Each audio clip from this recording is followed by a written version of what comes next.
Good thing I'm not afraid of creepy dolls. Else this book cover might give me nightmares.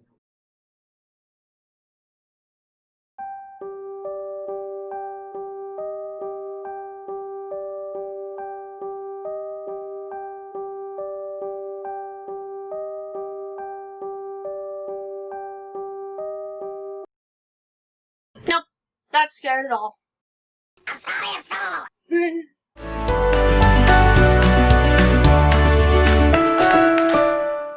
Hello and welcome to Wiggy Reviews. I'm Wiggy and I review books. Today I am going to be reviewing a young adult thriller. There's mystery, there's murder, there's high school drama, there's a lot of teenage angst. So let's jump right into Chelsea Ichaso's Little Creeping Things. As with all of my reviews, I'm going to start with reading the synopsis. When she was a child, Cassidy Pratt accidentally started a fire that killed her neighbor. She's pretty sure she didn't mean to do it, and she'd give anything to forget that awful day. But her town's bullies, particularly the cruel and beautiful Melody Davenport, have never let her live it down. In Melody's eyes, Cassidy is a murderer and always will be. Then Melody goes missing, and Cassidy thinks she may have information about what happened. She knows she should go to the cops, but she recently joked about how much she'd like to get rid of Melody. She even planned the perfect way to do it. And then she gets a chilling text from an unknown number. I'm so glad we're in this together. Now it's up to Cassidy to figure out what's really going on before the truth behind Melody's disappearance sets the whole town ablaze. That's right, we got us a good old-fashioned murder mystery, and our protagonist Cassidy Pratt is on the case. Sort of. Here's what we know. Cassidy Pratt is a high school student. She has an older brother named Asher and a best friend named Gideon Hollander. When Cassidy was 7 years old, she and her childhood friend were playing in a small playhouse when Cassidy lit candles. Something happened, the details are a little fuzzy, and the playhouse caught on fire, killing Cassidy's friend, but leaving her alive. Due to this accident, she is known as Fire Girl around the town, and she suffers PTSD from the event. Cassidy is a high school volleyball player, and the other girls on the team are less than friendly to her, including graduated former Captain Melody Davenport, the cousin of the girl who died in the fire, the plot thickens, and her best friend, Laura Gelman. Cassidy and Gideon have a secret hideout called HH, or Hobbit Hole, in the forest behind her family's house. And yes, it is based off of a hobbit house in The Lord of the Rings. Melody Davenport was in the forest next to their secret hideout with an unknown man. When Gideon went off to go text someone, Cassidy overhears Melody being attacked by the unknown stranger. This is coincidentally the exact scenario Cassidy wrote about in her now conveniently missing notebook. She created this scenario at a party when she was talking to her brother's best friend, Brandon Alvarez. When Gideon and Cassidy are interviewed by the police about Melody's disappearance, Cassidy receives the mysterious text message from an unknown number. You know, the one that says, I'm so glad we're in this together. Ooh. Now, I have to say this. I really liked this book. The mystery had me guessing until the end. I had a prediction about a third of the way through the book, and then that changed about halfway through the book. Then it changed again about 2/3 of the way through the book, and then the final twist at the end absolutely got me. And, you know, that's great, because the fastest way to lose me in a mystery thriller book is to make the mystery very predictable. In Little Creeping Things, it had me guessing two to three times every chapter, it felt like. And that's really good for a mystery thriller, because it keeps you engaged, and it keeps you really wanting to turn the next page, you know? I also really appreciated how the author handled Cassidy's PTSD. It wasn't over the top, and it really remained in the realm of reality. I know some young adult books, when they go through trauma, they sometimes overblow it and make it kind of ridiculous, even though not all, I mean, everybody reacts to trauma differently, but sometimes it seems a little too unbelievable, but Chelsea, the author, handled this very well, I thought, in this case. I especially enjoyed how the author wrote these moments because it really added an additional element to the storytelling. Cassidy kind of borders the line between reliable and unreliable narrator at points, and it's all because of these brief flashes of uncertainty she feels when she remembers the fire that happened back in her childhood. She was told her whole life it had been an accident, but she fears there may have been more to it. She almost kind of fears that she purposefully started the fire. And that kind of makes her think, well, if I purposefully started that fire, what does that really say about me? Her constant questioning of her memories bleeds into the mystery of Melody Davenport's disappearance and then later murder. And as she questions these moments, you as the reader start to question them with her. I mean, she did write out how to get away with murdering Melody. But with it playing out, Cassidy has to confront the darkness inside of her that she's been too afraid to face, and she may not like what she finds. Enough of the dark stuff. There are the typical high school stereotypes, tropes, whatever you want to call them. There's the high school dance, there's an awkward love triangle square thing going on, and the police are completely inept at their job, it seems like. But I'm willing to overlook these and not count them against the book, because this is a young adult book and it is aimed for high school aged readers. Now I have to get to the negatives, and granted I'm a little more lenient on young adult books, but there were a couple that stood out.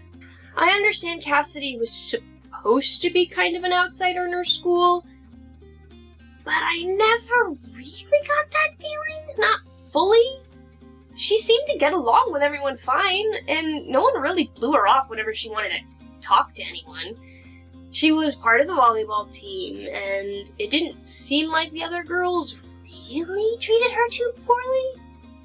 They would kind of go with whatever Laura and Melody wanted, but they weren't outright nasty to them. Even her sworn enemies, Melody and Laura, they weren't, I don't want to say the word nasty again, but I mean, I wouldn't classify them as bullies. Maybe this was a conscious choice to avoid the stereotypical bully, but I wouldn't even call them cruel like it does on the back of the book. Not really. I mean, one of the only moments of actual bullying that stood out to me was from Cassidy. She ruins the reputation of Seth, a loner student, just because she got caught talking to him by her so-called tormentors. So she ruins his reputation and makes him sound like a creep and a pervert to kind of protect her. But I guess you could argue, since she was talking to one of her quote-unquote terrorizers, she was trying to shift the bullying or the attention off of her onto a new target. But, I mean, that's still bad. That's still worse than some of the bullying that was done to her, in my opinion. I mean, yeah, students whispered about her and she was called Fire Girl, but I kept forgetting she was supposed to be an outsider, a loner, I just kept forgetting until she mentioned it. This next thing is talking about the identity of the killer. So, spoiler alert, I'm about to spoil little creeping things. So if you don't want to be spoiled, skip to this timestamp right here. Spoilers incoming in 5, 4, 3, 2, 1. Why was Asher trying to kill Gideon? I loved the reveal that Cassidy's brother Asher turns out to be Melody's killer and caused the fire when Cassidy was a kid. But I don't understand how Asher jumped to the conclusion that he needed to kill Gideon. I mean, Asher says something about Gideon trying to find Melody's missing necklace inside the doll Asher gave Cassidy. But the last time we hear from Gideon, before this climactic scene, Gideon's talking about going to see Laura. Did he lie to Cassidy and try to steal the doll at some point? But then how did the doll leave Cassidy's room without Cassidy knowing? Did Asher take the doll? I mean, I don't remember, I reread these last few chapters a few times trying to clarify what happened, but I never noticed anything about the doll except when she got it back, but maybe I'm being too picky. Maybe I'm misremembering the last few chapters even though I reread them a few times. But I don't understand how Gideon ended up in the forest with Asher when he was going to talk to Laura. Or how Asher viewed him as a threat. I mean, it seemed like Gideon was doing exactly what Asher wanted. Gideon was fully invested in that Seth was the killer. He was fully invested. I mean, I can't think of any moments where he gave any indication that he didn't not think Seth was the killer. I don't know. It seems like there's a step missing. There's a step missing from, and it just seemed, I don't know. Maybe it was mentioned, maybe there was hints, but I just never got the feeling that Gideon was on to Asher at any point. So, take that for what you will. Overall, I enjoyed this book. I really did. I liked the characters. I liked how the author revealed the information from the past and like throughout the book instead of just kind of throwing it all at us at one point. And I really enjoyed the twists and turns in the plot. Like I said, I had so many predictions of who the killer was so many times, and I thought I got it, and then something would happen, and I'd be like, well, maybe it's not that person. Maybe it is this person. Like, and that's great. I love that. I love that. There was a little stumble at the end, but it didn't ruin the story for me. And I would still argue that Cassidy had it a little easy on the bullying end, but I liked the book. I liked it.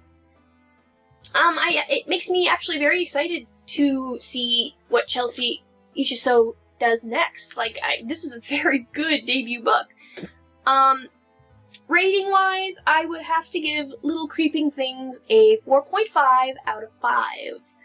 A very strong debut novel from a new author in the young adult thriller game, and I really can't wait to see what she does next.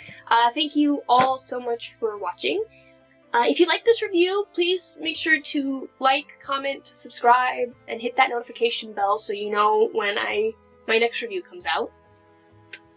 If you've read this book, let me know in the comments if you figured out who the killer was before the end, or if you haven't read this book, tell me one of your favorite young adult thriller books in the comments. You never know, I might review it next.